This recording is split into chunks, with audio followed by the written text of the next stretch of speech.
শিশুদের পর্নোগ্রাফি দেখা বা ডাউনলোড করে মোবাইলে রাখাও পক্সো আইনে শাস্তিযোগ্য অপরাধ বলে জানালো সুপ্রিম কোর্ট। দেখলে বা সঙ্গে রাখলে জরিমানা, বাণিজ্যিকভাবে ব্যবহার করলে হাজতবাস। গুরুত্বপূর্ণ রায় দিলেন প্রধান বিচারপতির ডিভিশন বেঞ্চ। শিশু অধিকার ও সুরক্ষার ক্ষেত্রে গুরুত্বপূর্ণ রায় দিল সুপ্রিম কোর্ট। সোমবার প্রধান বিচারপতি DY চন্দ্রচূড় এবং বিচারপতি JB পার্দিওয়ালার বেঞ্চ রায় দিয়েছে, কেউ শিশুদের পর্নোগ্রাফি দেখলে বা সঙ্গে রাখলে এখন থেকে তা পক্সো আইনে শাস্তিযোগ্য অপরাধ বলে গণ্য হবে।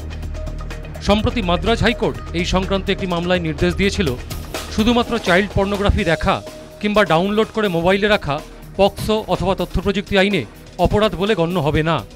সেই নির্দেশকেই খারিজ করে শীর্ষ আদালত জানিয়েছে, শিশু পর্নোগ্রাফি দেখা অপরাধ, ডাউনলোড করে মোবাইলে রাখাও অপরাধ। এই ক্ষেত্রে ন্যূনতম জরিমানা হবে 5,000 টাকা। ফের একই অপরাধ করলে জরিমানা হবে 10,000 টাকা। আর পর্নোগ্রাফি নিয়ে বাণিজ্যিক ব্যবহার করলে 3 থেকে 5 বছর পর্যন্ত কারাদণ্ড হবে। একই অপরাধের পুনরাবৃত্তি করলে কারাদণ্ড হবে 7 বছর পর্যন্ত।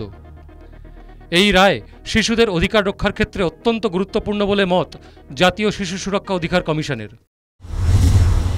दुनिया के बच्चों के अधिकार समान है।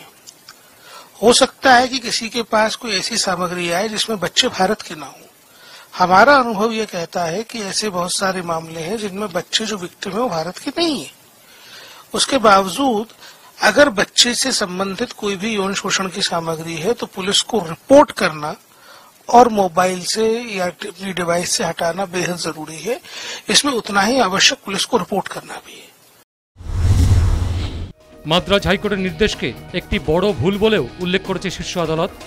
পাশাপাশি বিচারপতিদের পরামর্শ, সংসদে পক্সো আইনে সংশোধনী আনা হোক, যাতে ভবিষ্যতে শিশু পর্নোগ্রাফি দেখাকেও যৌন নিপীড়নের আওতায় আনা যায়। News time.